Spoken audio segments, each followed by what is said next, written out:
Good evening, and welcome to this edition of the Speakers and Leaders Hour. I'm Dave Wilkins, your host, and this is the program that comes into your home once a month on the first Tuesday from 7 to 8 p.m. We are live here in the Allen County Public Library this evening, and we are here to discuss two different organizations in the Fort Wayne area, the Toastmasters organization and, of course, the parliamentary world, as evidenced by the National Association of Parliamentarians. We have people from both of those clubs, both the Parliamentary Club and the Toastmaster Club, visiting with us tonight. On my left, your right, I'd like to introduce the people on the panel at this time. And who are we going to start with? We're going to start with Tom Haller. Tom is a member of the Anthony Wayne Toastmasters as well as the Bob Lyman Club. He serves as president of the Parliamentary Club here in Fort Wayne, and also the president of the Anthony Wayne Toastmasters. And I'm probably missing a title or two, but that will suffice for now. Next to Tom is Della Kirkman, and Della is, you can just barely see her there. Maybe we'll get a close-up of that. Della is a member of the, say hello, Della. Good evening. Yes. Della is a member of the Red Cross Toastmasters and pretty new at this, and we're going to hear more from her a little later about her beginning Toastmaster experience.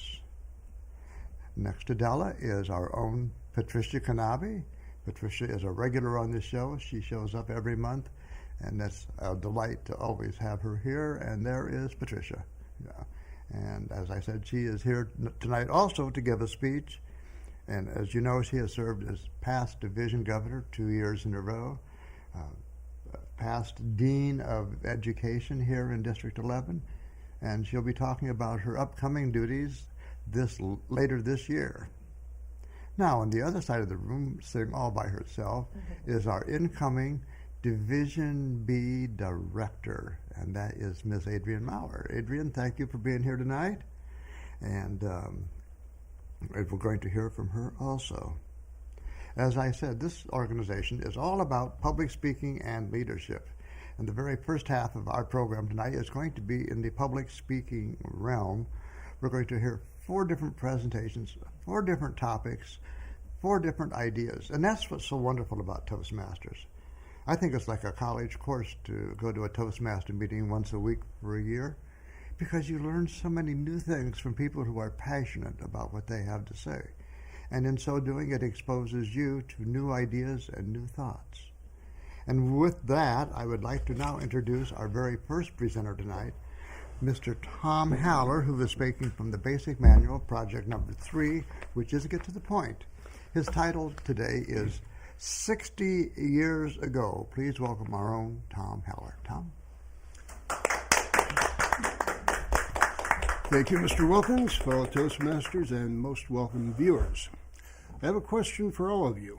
60 years ago, December 1st to be precise, 1955, something quite important, in my opinion, happened in the United States. Something that began a serious change in, in the way we conduct things. Anybody hazard a guess? I guess you're all too young. Well, anyway, on December 1st, 1955, Rosa Parks, a mid-40s black woman, had enough. When they asked her to move, when they asked her to move to the back of the bus, she said no. That was not an option. That was not just a custom, that was illegal. She was arrested for that. To help you understand that, I didn't realize the extent of this. It's so typical, once you start doing things you shouldn't, they become very complicated and involved. If you were a black person getting on a bus in Montgomery, Alabama, or many other southern cities, if there were white people already seated, you first paid your fare at the front of the bus, walked around to the back of the bus, and entered there. That way you didn't have to, bother the white people sitting at the front of the bus. Now the bus, and that's of course assuming that the driver who would naturally be white and male, 100%, that's assuming he wasn't in the mood to just drive off and leave you while you're standing back there. That did happen sometimes. At any rate, then, okay, there would be a movable sign saying how many of the seats in front were for white people. And those, now, modern buses, the seats are a little staggered. These seats back then were always directly across from each other, 2 by 2 by 2 on each side of the aisle, like good little seat soldiers. All right, say you think you're going to have 12 white people on the bus. You would reserve the first 3 seats, rows of seats, I should say, for the white people. All right. So if there are white people seated there, as I said, the black person would have to go around, enter from the rear. Now, supposing you're full up there, you have your 12 people, and a few more white people get on. Well then, and that's what happened to Rosa, the people who were sitting farthest forward, assuming if the next seats were empty, that was not a problem, but they just moved the sign back. But if there were black people sitting in those seats, they were told to move back. Now, let's supposing that there was only one more person come in, 12 people in the seats, one white person comes in, still couldn't be anybody else in that row of seats. All 4 people would have to move back. Now, this kept going as a kind of chain reaction. As people moved back, if they ran out of seats, they had to stand. If they ran out of standing room, they had to get off the bus. That was the law. So you could quite possibly have a situation where you'd have 3 empty seats in the white section and people having to get off the bus. I assume periodically it happened. But Rosa Parks had had enough. She just wouldn't do it. She was an upstanding citizen. She had never had any trouble of any kind. She was married. She had a solid marriage. She had a job. But she just wouldn't move. She said in later years that people had made up stories. They thought that she was unusually tired. She was not. She'd worked all day, so she was tired, but no more so than any other day. That perhaps she recognized the bus driver. She had had an incident with him. But that was like 12 years ago, and she didn't realize it was him until, it was all over. And maybe it had been planned out. She was the secretary for the local NAACP, but there had been no pre-planning for this. It was just something. She couldn't do it. So she was arrested. The NAACP pretty much immediately posted bond for her and got her out of jail. They decided that she would be an ideal case to take forward to the Supreme Court. There were other cases pending, and as it happened, there was another case that was adjudicated first. But in addition to this, they also started the boycott. They boycotted the bus. All black people boycotted the bus in Montgomery, Alabama. This went on for over a year. I think it was 381 days. This was very inconvenient for everybody involved. The bus company had 75% of their ridership who was no longer riding. Buses sat around everywhere, and they very, very nearly went bankrupt. As for the people who would have otherwise been using the buses, they stayed home, they carpooled, so they took taxis. A number of people volunteered their cars to haul people around at bus rates. They made do. They did a lot of walking. Some people walked as many as 20 miles. I can hardly imagine walking 20 miles, even if I was in good enough shape to walk 20 miles. But incredible level of inconvenience for everybody. Nonetheless, they stuck fast. They saw it through. Now, it was very fortunate. Martin Luther King was an up-and-coming Baptist minister in that town, and he kind of took over and guided things along peaceably. Now, obviously, the entire civil rights movement was not peaceable, but it was certainly a lot less violent than it might have been. Rosa Parks, lost her job. I assume if you're aware of what was going on at that time, you would have figured that out. She was a seamstress, and she immediately lost her job. She could not get a job anywhere else in that part of the country. And also she was receiving, and did continue to receive, death threats for many, many years after that. She, for her own safety as well as employment, did move to Detroit later, where things were better. She figured out right away they were not perfect, but they were better than they were in Montgomery. So I would point out that discrimination is not solely from white males on down. When this first came up, she asked to speak. I mean, she was kind of the centerpiece of it all. The black leaders at that time, including the NAACP president, told her no, she had said quite enough. The same individual also said that a woman's place was in the kitchen. I at first thought when I heard that probably wouldn't have been the room I would have picked. Then I looked in the mirror and said, yeah, probably would be. At any rate, she did eventually become an eloquent spokesman for the cause. She remained very active in the civil rights movement. She subsequently received all kinds of awards and was laid to rest not laid to rest, but shown, I guess would be the word, in the rotunda, if I recall right. She was given a lot of accolades and awards afterwards, but that certainly took an enormous amount of courage at the time, and we as a people are certainly a lot better off for it. I hope you will consider that as you go forward and conduct yourselves appropriately in all ways. Mr. Toastmaster. Oh, and I was going to say, who knows what heights she might have attained had she been a Toastmaster. Oh. Tom, I have a wonder when it comes to giving us historical presentations and insightful perspective of things that happened a long time ago that I don't know that we just take for granted, but that we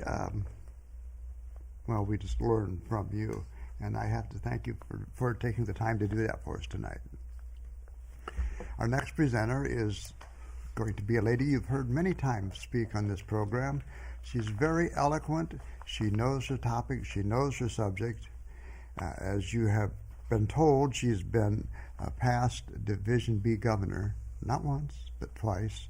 She has served as Dean of Education here in District 11. She has a goal coming up for the next year, and she's going to talk about that, and that is part of the fall conference. At this time, please welcome DTM Patricia Knaebe.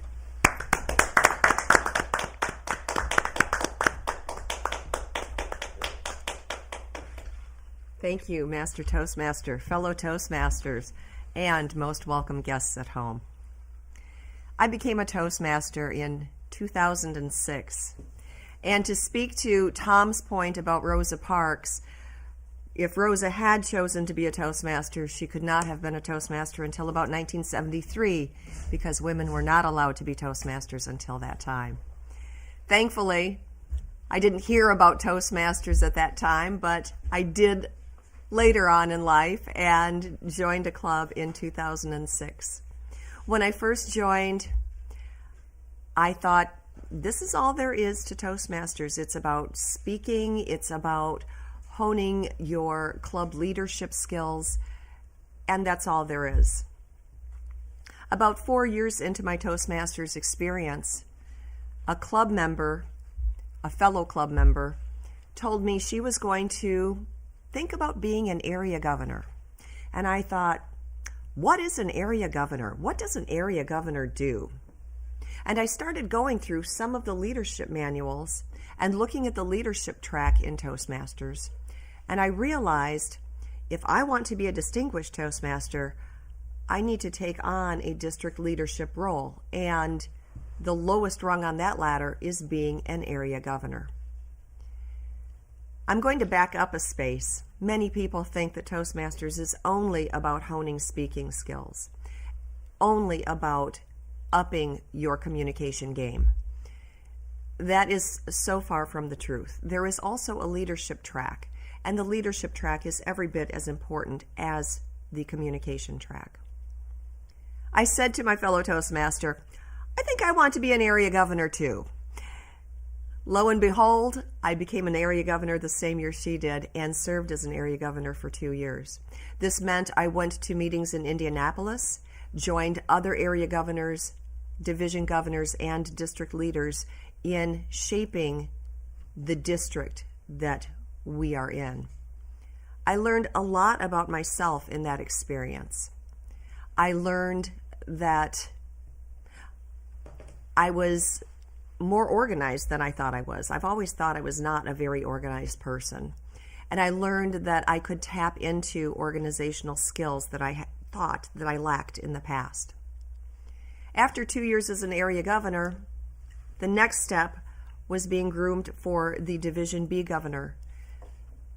And with many mentors helping me, I took on that role. Had to up my game a little bit more as far as leadership skills. I had to become very clear on my communication. I had to up my organizational skills. I had to think proactively rather than reactively, and bring value to every single meeting that I held with my area governors. Little did I know in 2006 that once I dipped my toes into the sand that is Toastmasters, that it would become quicksand, that I would sink in up to my neck, but very happily sink in up to my neck. I have learned that I have more attributes and I can develop more skills through participating actively in Toastmaster roles than I ever thought possible. Toward the end of my Division B governorship, the district governor came to me and she said, "Patricia, I would like you to use your leadership skills to be the chairperson for the upcoming fall conference that's going to be held in Fort Wayne in 2015. I didn't hesitate. I said I would be happy to be fall conference chairperson, as long as I get help from the past chairperson, Marlene Purdy, who is also a guest on this show. She is not here this evening, but she has been a guest many times in the past. Marlene said she would willingly help me and help mentor me through the process, because this is my first time chairing such a full-scale event. And the help is absolutely something that I need and I am looking forward to. This is a challenge that I'm excited about. I have started to form my committees and my team.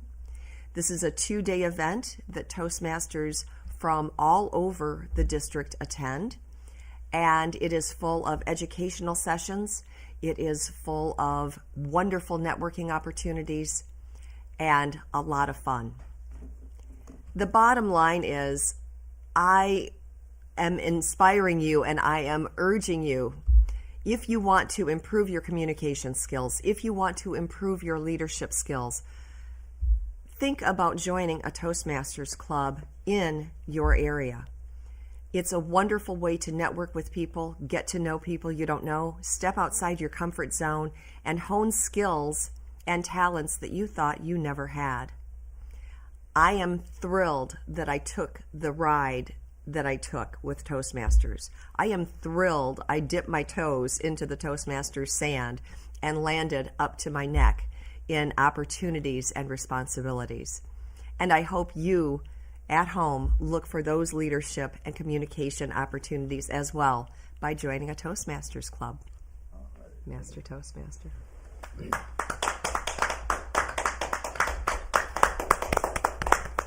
Thank you very much, Patricia.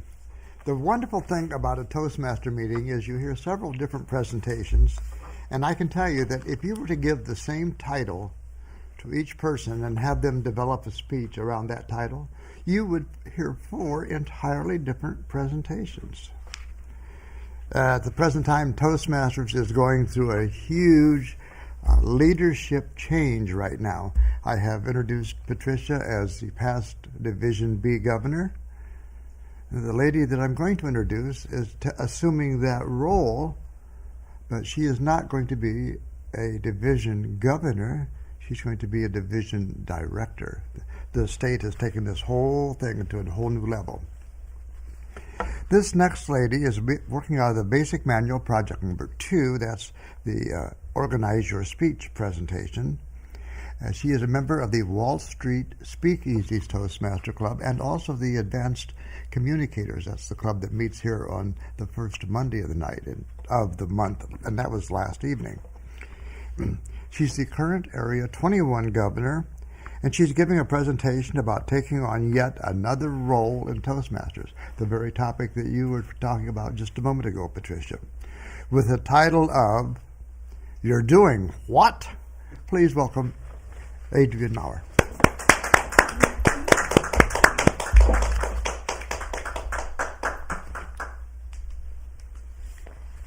Thank you, Dave. Fellow Toastmasters and welcome guests at home. Several months ago, I was sitting at home relaxing on a quiet weekend, lamenting to my husband about the week that I had. Work was challenging. There were lots of opportunities.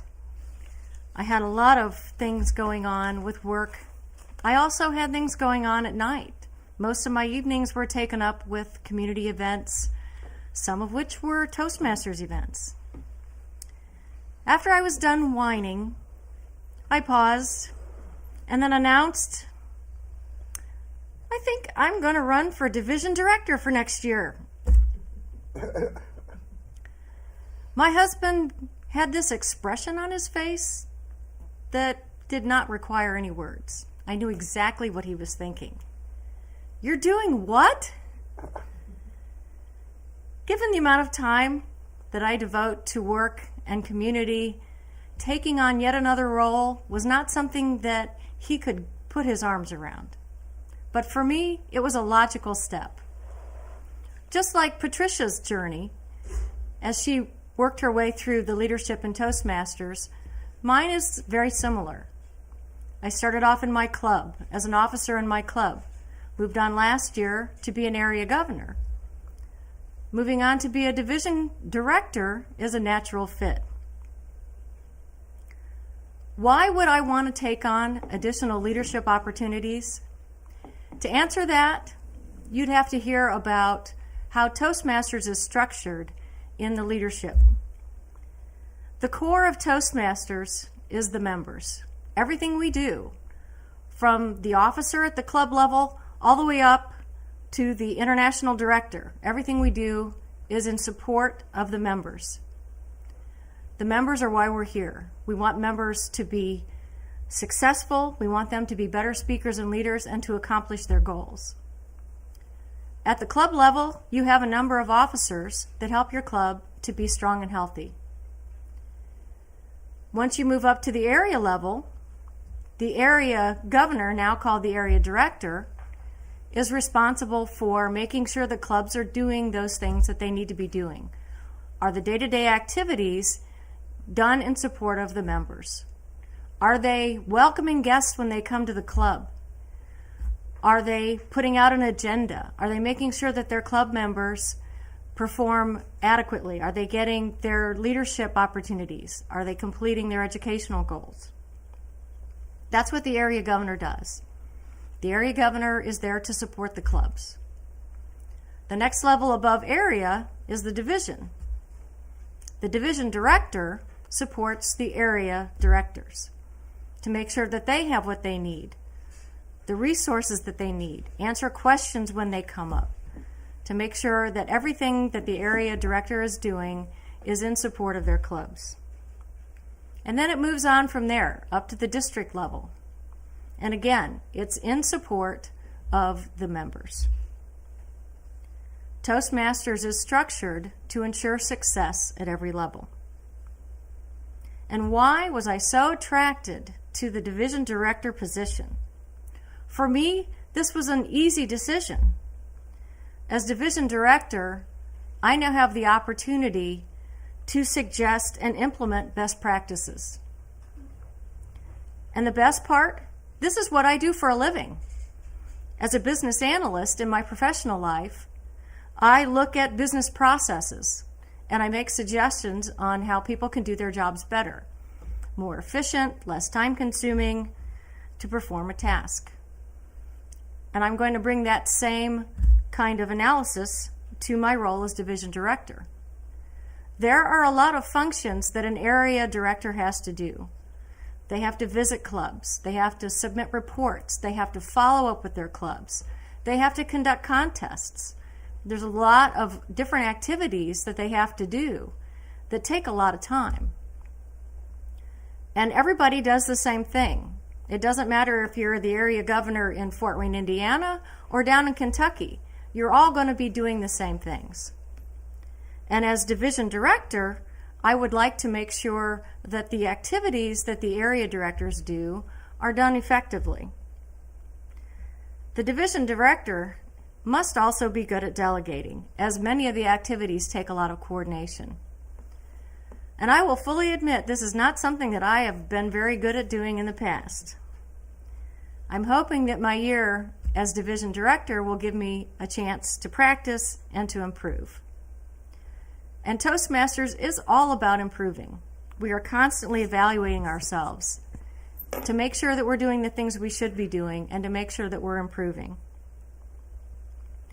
It's always a risk to try something new, to move on to another leadership position where you're now responsible for a lot more people. It certainly is a risk.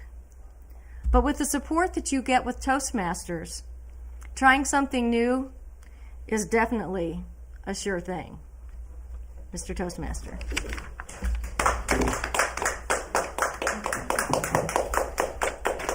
All right. I think we're hearing a common theme this evening about why to join Toastmasters. What's going on in the organization? What can you learn and gain from? I have to tell you that when I first joined Toastmasters, I was not a joiner. I was just going to get in and do a 6-week public speaking course called Speechcraft and then get out. And then I found out that I didn't learn everything in 6 weeks, and some of those people knew more than I did. And at the time, I wanted to talk about God. Well, they even knew more about that than I did, so I had to stick around and listen. And then I stayed another day or two, and then another month. And this is my 30th year of being a Toastmaster, and I still haven't learned it all. Thank you. And I still think it's the greatest organization in the world for developing your own personality, developing your own giving skills back and forth where you're dealing with other people. Our fourth and final Toastmaster is a delight because, among other things, she's a relatively new Toastmaster. She belongs to the Red Cross Club, and I've heard from her at least once tonight, probably more times, that it is the best club in Fort Wayne. Now, okay. She's working out of the basic manual, project number 9, and that is to persuade with power. Perhaps she's going to persuade us why Red Cross Club is the best. In any case, her speech title is Top 10 Reasons to. Please welcome Della Kirkman, who is also a CPA and has her own firm in New Haven. Thank you. Welcome, Della. Thank you, Mr. Toastmaster, fellow Toastmasters, and most welcome guests at home. The world needs leaders. Leaders run businesses. They coach teams, mentor others, and lead families. These leaders must not only accomplish, they must communicate.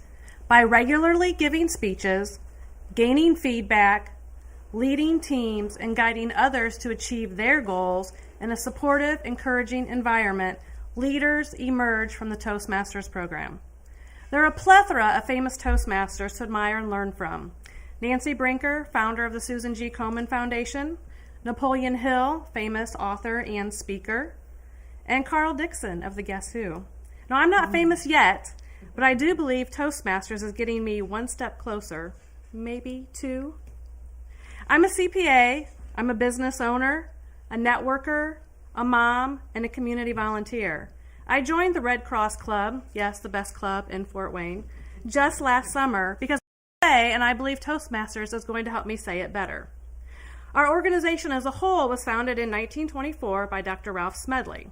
He was an education director at the YMCA, and in this role, he believed that speech skills were a necessary thing to teach all people.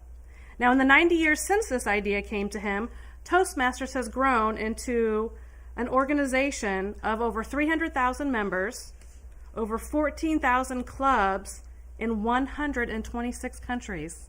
That's pretty great. Toastmasters not only offers practice and instruction on basic communication and leadership skills, there are also several advanced training manuals covering very specific topics such as sales presentations, speaking on television, which I wish I would have known that before this evening. Speeches for management roles specifically, and even entertainment dinner speaking, among many others. And if you're not convinced yet, in the style of a recently retired late night television host, here are my top 10 reasons to not join American Red Cross Toastmasters Club. Reason number 10, your friends may have trouble following your conversations as you learn cool new words like plethora, menagerie, and myriad.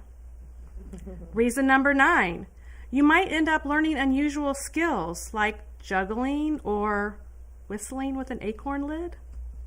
Number 8, if you join Toastmasters, you may become so popular at parties as you master the art of telling jokes and delivering a humorous thought that you feel like a rock star. Reason number 7, if you join Toastmasters, you might accidentally acquire so many awards and certifications that you can't keep your resume to the recommended one page. Number 6, if you join Toastmasters, you might get promoted to the new office in Hawaii and have to dispose of all of your winter clothes because of your amazing new leadership skills. Number 5, don't join Toastmasters if you would rather spend thousands and thousands of dollars on a Tony Robbins or a Jack Canfield seminar. Reason number 4, you may not want to join our weekly lunch club if you prefer being stuck in your cubicle all day long, all by yourself. Reason number 3, don't join Toastmasters unless you enjoy meeting a wide variety of successful and interesting folks like Leonard Nimoy, Tim Allen, and Debbie Fields. Reason number 2, don't join a club if you enjoy being heckled and jeered at every time you have to get up and speak at a company meeting. And the number 1 reason you may not want to join the Red Cross Toastmasters Club is because your confidence level may increase so much your head won't fit through the door. Now, as I said earlier, I've only been a part of this organization for a few months, but when I joined, I truly thought I was a very poor speaker. Now, my new friends might be great liars, but they have convinced me that I might actually have a little bit of speaking talent. And the most important part is they've given me a level of confidence in public speaking that I definitely did not have before. Now, I rarely have a problem getting up in front of a crowd and making a fool out of myself, and perhaps that's what I've done this evening, but I do feel like I am so much more capable than I was last spring. And thank you, fellow Toastmasters. I do appreciate that. But the next step is up to you. Take action. Just do it. Join Toastmasters. Join our Toastmasters Club. Take your leadership skills, take your communication skills to the next level. Reach for your own zenith. The cost is extremely low. The benefits are extremely high. You won't find a more efficient and entertaining way to grow your business, grow your organization, and grow yourself.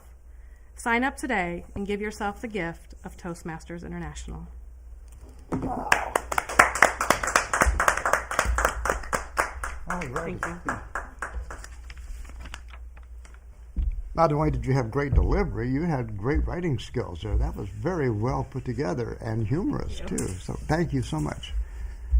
Well, in a Toastmaster setting, the first thing that happens after you have heard the series of speeches is that they are evaluated.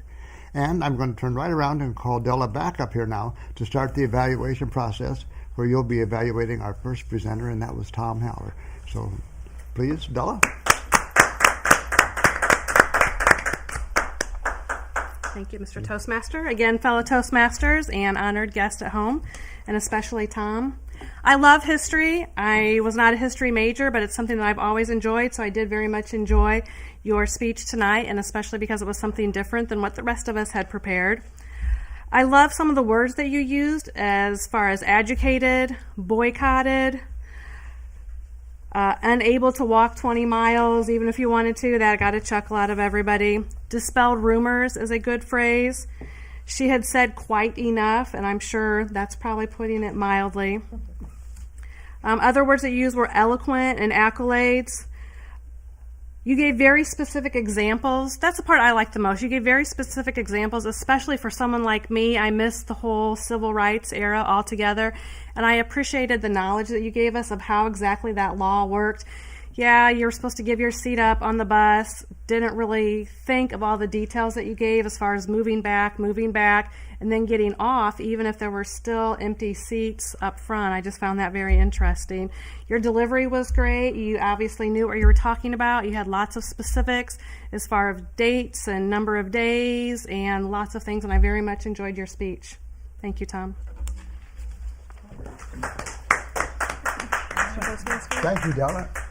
Good evaluation. I guess they have some good teachers there at the Red Cross Toastmaster Club. Nice. Would that be Patricia? Best group in town. All right. And let's see, our second presenter was Patricia. And Tom, will you be giving her evaluation, please? Is that me? Thank you, Mr. Wilkins. Remember, don't date it.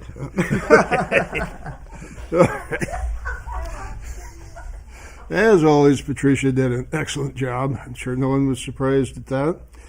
Very knowledgeable, very passionate about it. Good gestures. You wouldn't have thought of this talk as being one that lent itself very much to gestures, but nonetheless, she did a very good job with that. Lots of good phrases. Usually in a regular meeting, we would have a grammarian who would, take care of this, but pro and retroactive. The quicksand, I like that simile a lot. We always tried to come up with something to help the person grow on. And over the years, I gradually became convinced that you can overdo that. So at first, I couldn't think of anything. As I pondered it, maybe a little more vocal variety. I know you had a lot of passion for this. I also know you're very tired physically. A little more punch now and then, I think, might have been a little bit of improvement. But overall, just, not me. Overall, it was just a very good job on a very important topic. A privilege to evaluate you, Mr. Wilkins. Thank you, Tom. Once again, a very effective evaluation, one that's well done. Now, Patricia, you'll be evaluating Adrienne. Okay, and if you'll come up here, please.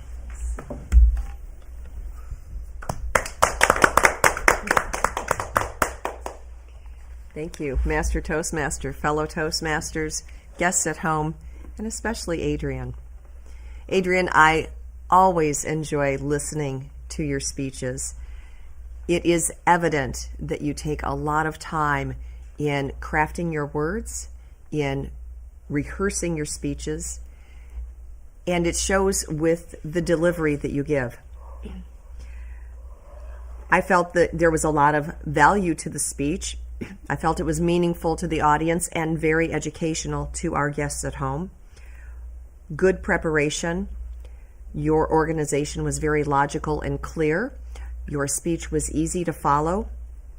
Your opening was strong. I love the fact that you brought in your husband's reaction to you saying you wanted to be the Division B director, when I know, and anybody who knows you knows what a busy person you are, but the old adage is true. If you want something done, ask a busy person to do it.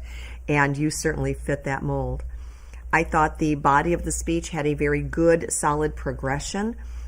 Again, very easy to follow. Strong conclusion, and your transitions were smooth.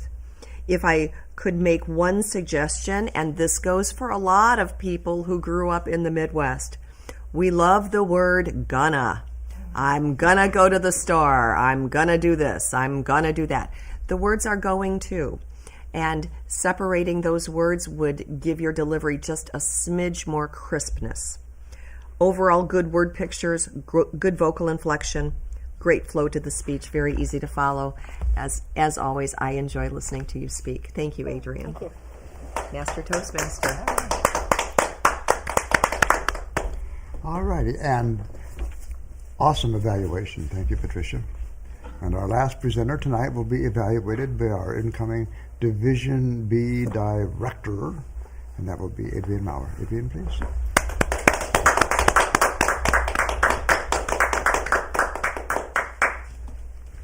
Mr. Toastmaster, fellow Toastmasters, guests at home, and especially Della. The first thing I wrote down when she started speaking was good, strong voice. She has great projection. You really heard her right out of the gate. Very strong. I love the topic. It's very appropriate for this audience to be talking about Toastmasters and the 90-year history, and especially coming back to the top 10 reasons, if I can get this correctly, the top 10 reasons why you shouldn't be a Toastmaster. I thought that was a really nice twist on the top 10, especially given the exodus of Dave Letterman.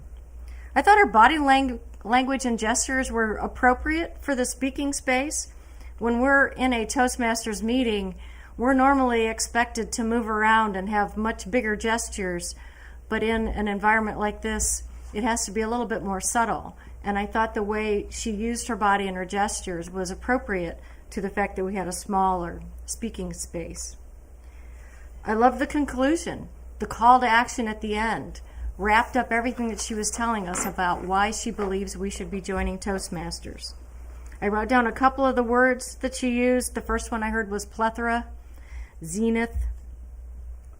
I liked the list of famous Toastmasters. I thought that was a fun way to talk about the fact that it's not just people that you've never heard of. There's a lot of people that have made a very success of themselves that were Toastmasters. One thing that I would like to see in the next presentation is a pause in between key points as you're moving along, to stop and pause for a couple of seconds between when you finish a topic and move on to the next one. That helps us to know that you've moved on to another topic. I loved her use of humor. I thought that was a very nice way for us to get the message that Toastmasters is fun. Mr. Toastmaster.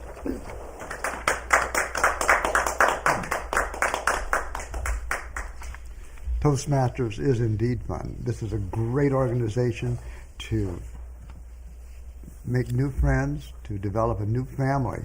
And I really believe that each Toastmaster Club becomes a family of people that you see on a regular basis, and you care about their lives, you care about what's going on in their lives.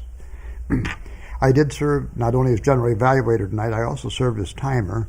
And if you want to mark your times down, Tom's speech lasted 6 minutes and 58 seconds. Patricia, you spoke for 5:50. Adrienne, your presentation was 5:45. And Della, yours was 5:50. So you were all right within the times that they are supposed to be. And it is now time to take our few-minute break and go to the parliamentary half. So if we can go to our PSAs, we'll see you in a few. Thank you very much. And now for our next speaker, Stanley Litzner.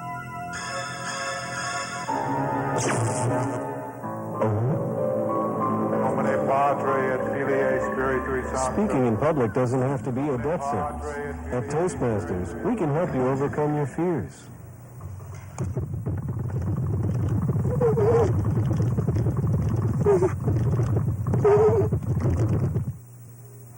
I'd like to begin tonight with a little joke. This guy, he's a farmer, and he says,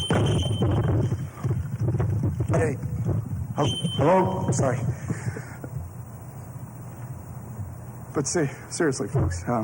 Speaking in public is no joke. Doctor says, chicken says... For help, call Toastmasters, the public speaking support group. The chicken. All the education in the world won't help you get ahead in life if you can't express your ideas effectively. Every day, competition for advancement gets tougher and tougher. You need an edge. A Toastmasters club can give you that edge. A low-cost learning experience for men and women. Toastmasters gives you the confidence to express your ideas to anyone. Get the Toastmasters edge.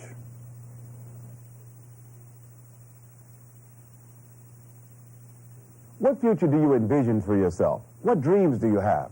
If you want your dreams to come true, you must have confidence in yourself and your abilities. A Toastmasters Club can help you build that confidence. A low-cost learning experience for men and women. Toastmasters shows you how to express yourself clearly and effectively. Make your dreams a reality. Join a Toastmasters Club.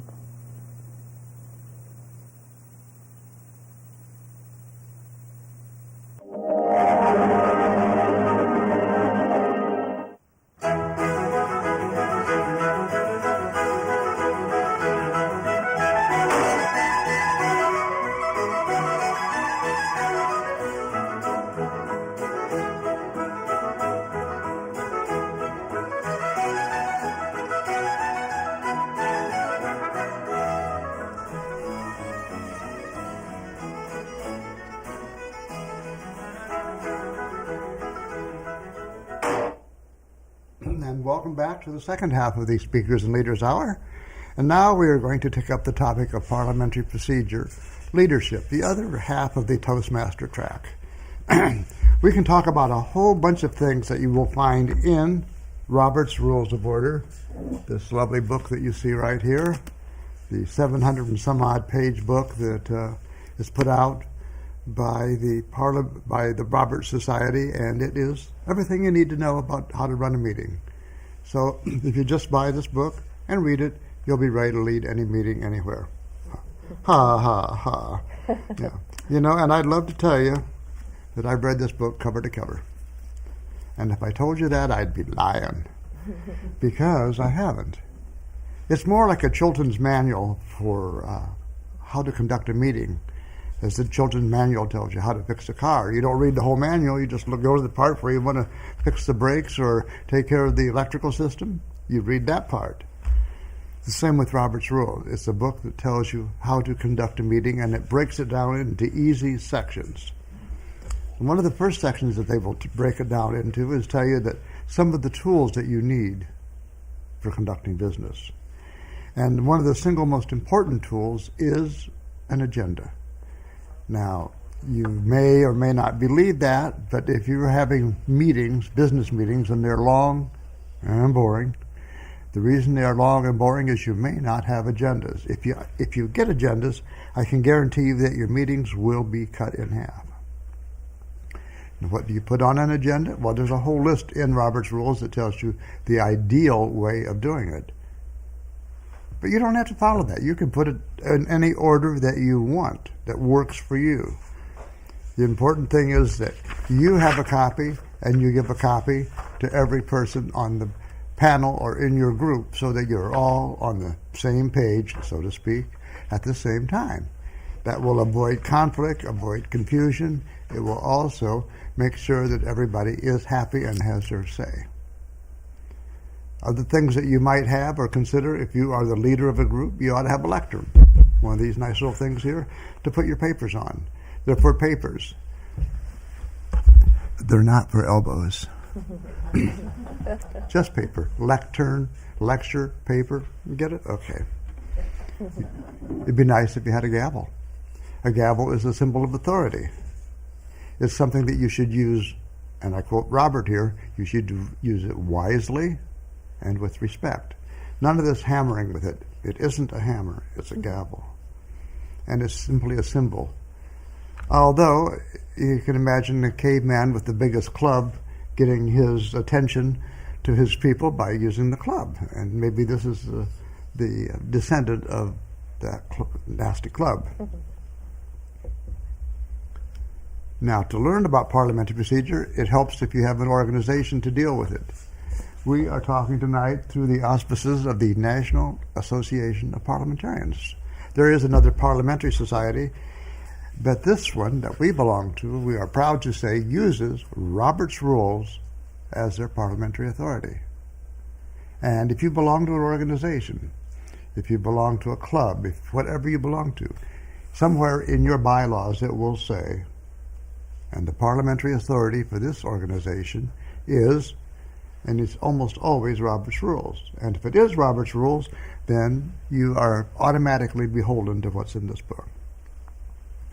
So not only is that organization a viable organization that we belong to, they put out a National Parliamentarian tri-monthly guide, and it has questions and it has answers, and I thought we might try a question or two to the group and let you discuss it. Does the parliamentarian, along with the majority of the board, have the authority to dismiss an officer who is not performing proper duties? Who would like to talk about that? Tom, would you?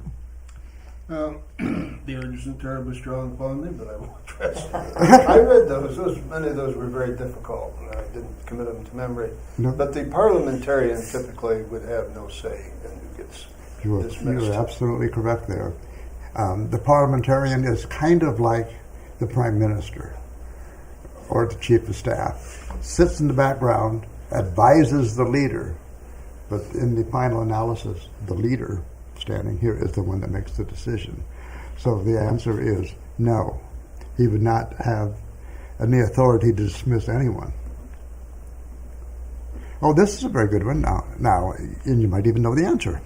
Following an election of officers, how long must the ballots be kept before they are destroyed? Or can they be destroyed immediately following the count? Anybody? Adrienne? I would guess immediately. Immediately? All right. Patricia? My guess is that it is a record, and like meeting minutes, it should be kept for a longer period of time. And I know meeting minutes are sometimes kept indefinitely. So I'm going to go to the other way of thinking, that because it is a form of a record, that it needs to be kept. Okay. Do you have anything to say, Della? I don't have any formal knowledge, but I would tend to agree with Patricia. I would think that it would be an official record that would need to be kept for some period of time. Okay. Well, we're going to have a tie here, and you're going to have to break it. I think that, first of all, it could be spelled out in the bylaws how it was done. You couldn't come to any conclusion at all. Other than that, they can be destroyed immediately, I believe. Okay. Actually, it says here that the voting body may order the ballots to be destroyed, and that would require a majority vote.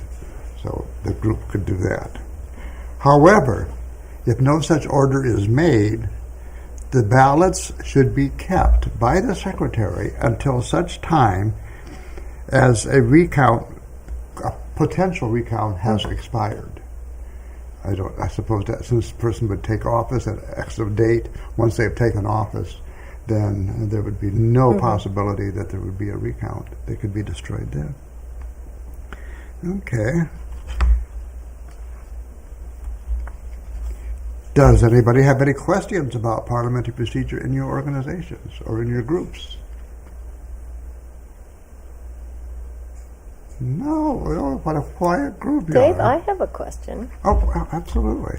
If you have an organization that has a series of bylaws that drive the way the group conducts their business, but then anything that's not in the bylaws goes back to Roberts, how would you state who is the authority for parliamentary procedure for that particular organization?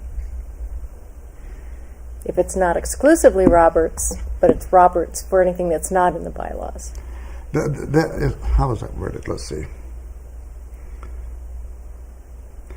The bylaws cover the nuts and bolts of the organization. Anything not in the bylaws, but if it says it's in Roberts, if Roberts is your authority, anything not in the bylaws will be covered by Roberts rules. It's really quite simple. There's a hierarchy. It starts with the Constitution, bylaws, parliamentary authorities, standing rules, and so on. Custom. And custom, yeah, and custom is the last one. And custom is like, well, we've always done it that way, or you know, or you've always had a picnic on the third Monday. That would be a custom. It's not in stone. Wait, am I seeing a card out there? 3 minutes. Oh, all right. Okay, it's not in stone, but it's still something that's been done for a long time. Well, we're running out of Very good. Okay, so in short, the answer would be she would have Robert's Rules of Order as their parliamentary. It would be your parliamentary authority for anything not put down in the bylaws. Yeah. Thank you. You know, I've got something else here I do need to do, and I think we have to pass this down the line.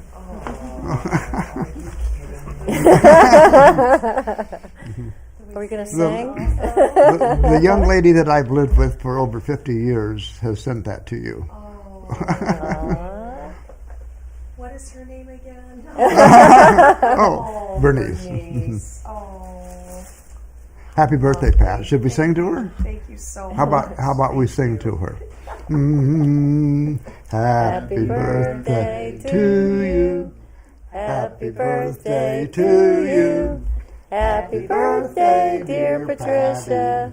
Oh, Happy birthday to you. and many more. Thank you so much. Thank you. Oh, I am so touched by this. Thank Are you going to share it with us? Or Yes, yeah. I'm sorry? Are you going to share it with us? Or is Well, it- yes. I'm digging. There's a lot of paper in here. She's good with paper, isn't she? I wrapped it. What do you mean? Dave's good with paper. Oh, pretty. Lovely? Oh, that's Now, gorgeous. she tells me that she saw that and thought of you immediately. And so, that yeah. is Very beautiful. nice. I have a lot of use for that. Thank you All right. so much. Well, thank you, Pat, and happy birthday. I also want to thank Ben Wilkins and also Jim Mount for doing our camera work tonight. Dennis Osborne has been our technical director. The Allen County Public Library for allowing us to have these facilities and access Fort Wayne. And remember, next month we will be here on July the 7th, is it? Yeah, something like that.